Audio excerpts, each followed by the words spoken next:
Hey, it's Obs here with an exciting new mercenary build centered around a equipment that I've been wanting to use for quite a while. This isn't a build that I came up by myself. It was something that I actually saw on Hearthstone decks. And originally I wasn't going to actually cover any mercenary build this week, given the fact that I've been putting out all the additional task videos for the Leroy event. But I saw this and I couldn't resist doing it, especially because Voone's third equipment, Dragon Rune Axe, is something that I've been trying to use every time a new dragon actually comes out, and finally someone has figured out a build where it actually works pretty well. Because it turns out if you print a mercenary that actually summons an additional dragon whenever he attacks, Voone becomes really broken, and this version of a dragon based build actually has a really good matchup against other dragon builds if you focus down Yulong first instead of Sinestra, as this will allow you to actually do enough damage and finish off one of the biggest threats while also protecting your own Sinestra that you can actually use to finish off theirs later in the game. And Voone's Dragon Breath actually allows you to just snipe one of your opponent's dragons off the board instantly if you have enough dragons on the board. Now, let's do the mercenary by mercenary breakdown. The first mercenary on the team is Nefarian, using experimental subjects. This doesn't actually need to be upgraded, you just want it to have the divine shield on the dragon that you're actually summoning, as it does serve as an additional extra 10 damage each turn if it can survive for more than one turn. Draconoid Rush is the ability that you're probably going to be using the most when it comes to Nefarian, and is the ability that you want to upgrade first to full level, as this is your main source of damage when comboing with Voone. And finally, Shadow Flame is really good too, but it isn't as necessary as the Draconoid Rush as a ability to actually upgrade, and you only really need to have it at level 3, as this allows you to get almost the maximum amount of damage. The final two upgrades are only 2 additional damage anyways, and that doesn't really matter too much. The next mercenary on the team is Master Voone. We're using the Dragon Rune Axe as our equipment, and as I said before, this is the entire reason why this build is built the way it is, as this is what we're trying to abuse as much as humanly possible.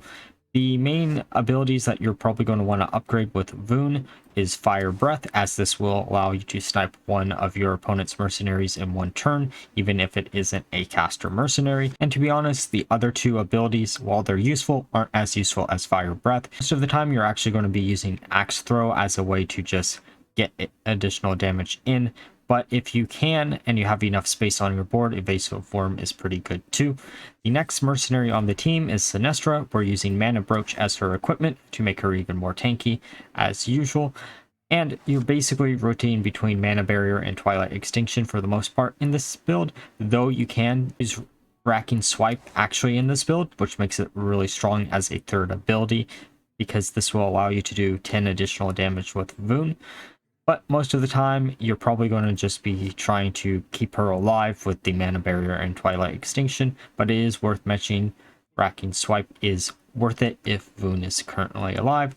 The next mercenary on the team is Alexstrasza. We're using Dragonflight Amulet as a way to restore HP to her whenever she uses her final ability, though you could also use Amulet of Swiftness if you are facing against a team that buffs up one mercenary to absurd amounts of attack.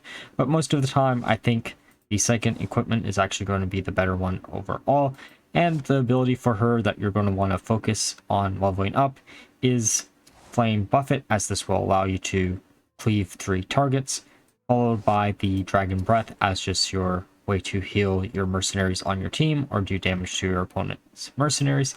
The next mercenary on the team is Yulong, using Pearl of Yulong as a way to reduce the damage taken by your dragons, and this is a really good mercenary to have in the team. You're mainly going to be wanting to upgrade the first 2 abilities in this team for Yulong. The last ability you never really use at all when it comes to this build. And finally, the last mercenary on the team, and the mercenary that balance-wise wasn't thought of when they were printing Nefarian, is Long Shin. We're using Ban of Bursting Novas as his equipment, because every single token that Nefarian actually generates counts as a dragon, which increases his damage to absurd levels by the time Nefarian actually dies, because most people don't kill him first. They usually focus down either Voone or Sinestra. The mercenary breakdown out of the way, let's go find some games. Okay, so they're mainly casters. I'm assuming that probably means that they're going to be Frost. Okay, they're Nature, the other mainly caster team. Now, let's actually instantly focus down Brucon. We could focus down Malfurion, but I think Brucon should instantly die here, so it shouldn't matter too much. They're going to try to get Sinestra dead. Maybe going for... Oh, I guess it doesn't really matter, because we do get 2 of their mercenaries dead on the first turn. That's actually really, really strong. I think, though, we might lose Sinestra next turn, which is a little bit worrying, but it is what it is. Okay, so the last mercenary has to be Diablo, I'm assuming. Do it like this. We're gonna try to heal, and then we're going to try to kill Malfurion. Actually, we're just not going to do anything with this, because this should kill Brightwing. Depends if they focus this down or not, too. No, they get Sinestra, which is what I expected. Okay, so who do we put down next? Let's put down Alexstrasza. We can try to do that. Do this and hit the middle. Or we could just do it like this. Yeah, I think doing it like this, not trying to keep this alive, is probably the better option. I'm assuming the last mercenary they have is Diablo.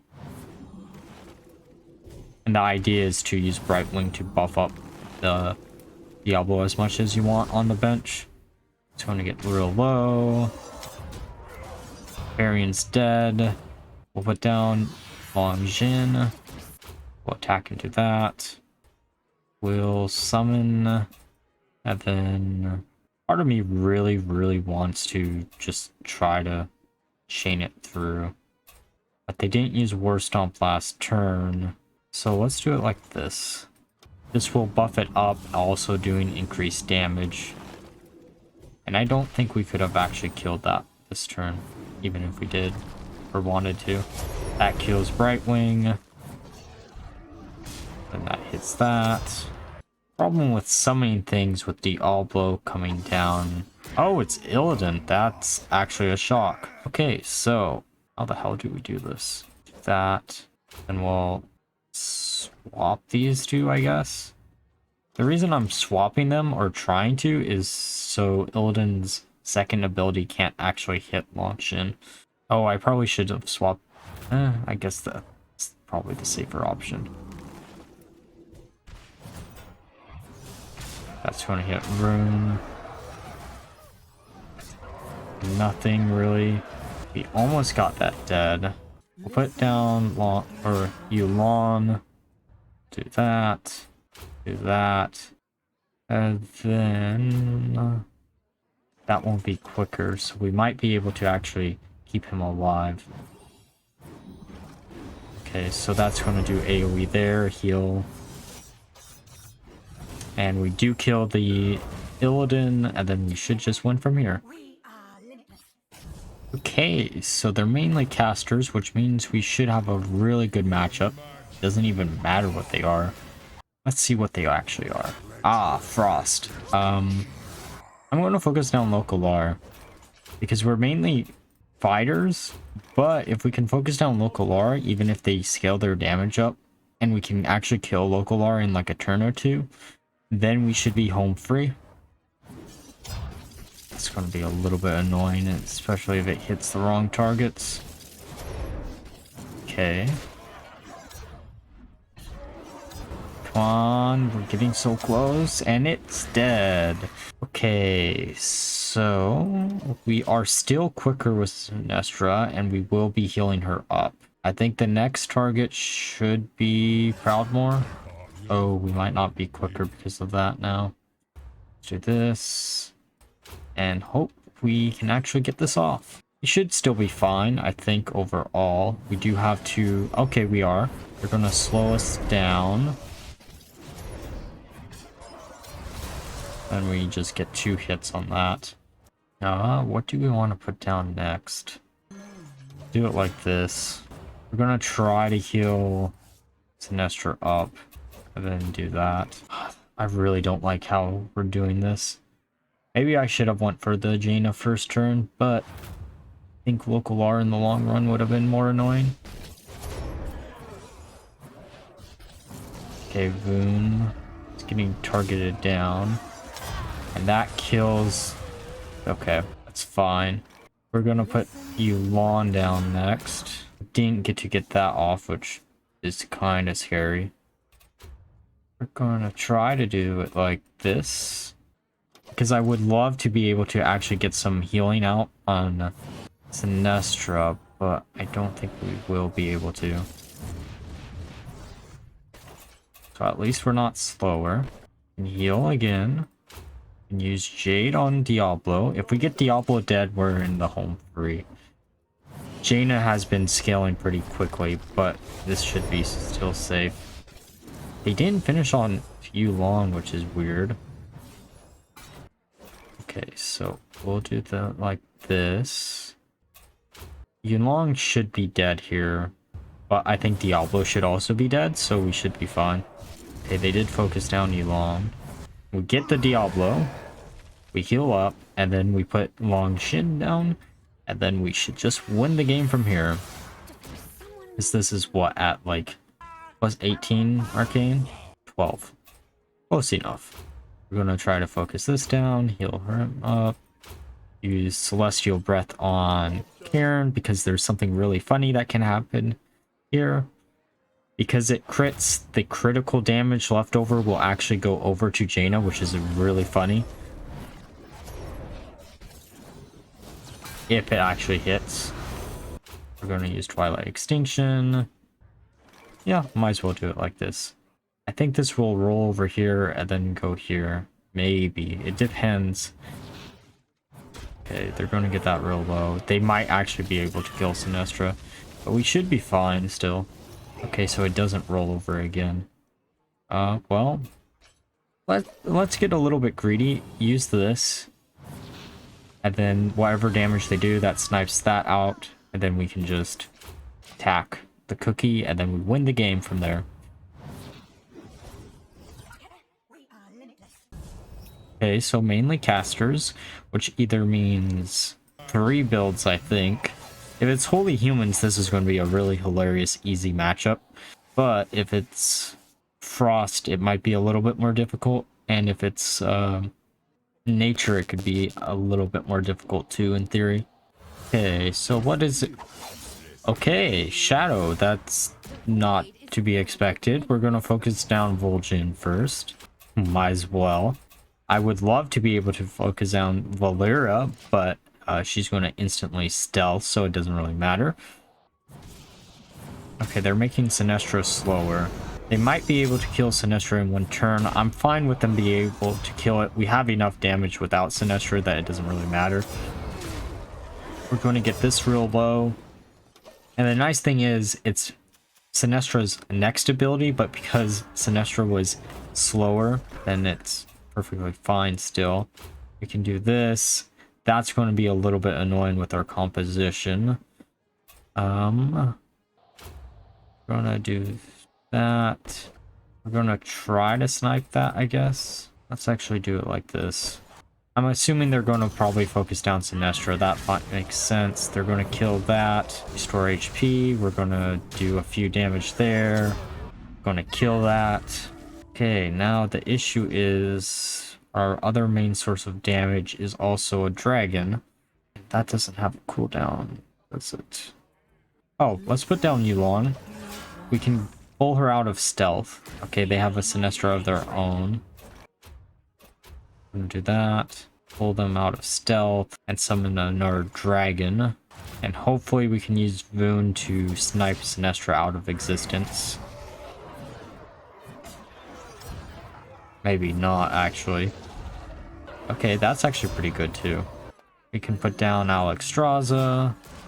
That's, again, annoying, but if we can keep our dragons alive, we're fine. Absolutely fine. Because Valeera and Sinestra should probably be dead. having Gruel left alive last is going to be a little bit annoying. They don't have appetizers, which means I don't know what the last mercenary is actually going to be. We're going to heal that. Makes sense. That's a big orc. Okay. This should do enough damage to kill this. Maybe not. Get pretty close, and we do. And now we get to figure out what the hell their last mercenary actually is. Rogers. Okay. Well, we're gonna try to kill that next, I guess. Yeah, that should snipe the orc. Or I guess it's quicker. What equipment are they actually using for that, I wonder? Oh, we put down Long Shin. It should have been quicker. We're gonna do this, and then we're going to use that. I could try to get a little bit fancy, but I think this is the best bet. Gonna do a bunch of damage. That'll do damage there. And then we should be able to finish them off with the Long Shin first ability, because the bonus damage rolls over. Alright, now that we're through the games, let's discuss my final thoughts of the build overall. This build actually is really, really good. It has a really good matchup against other dragon builds, which is really great, especially because Voone will catch people off guard, and it has a lot of potential to do a lot of damage in one turn, where you can actually snipe a Sinestra at full HP down to 0 in one turn, which allows you to actually win those matchups pretty well. Frost is a little bit of a harder matchup to actually do with this build, but at the same time, if you focus down local lore quick enough, it's not that hard of a matchup to actually win. None of the matchups that I really faced felt like I didn't really have the potential to win the matchup. It felt really strong against most builds, and it's really cool to see Voone's final equipment actually finally have a home after all these months of this game mode actually being out. It was one of those equipments that I knew was going to be really useful in the future, but it just needed the right build to actually be useful. And with that being said, if you enjoyed the video, please leave a like, comment, and subscribe. And until next time, bye bye.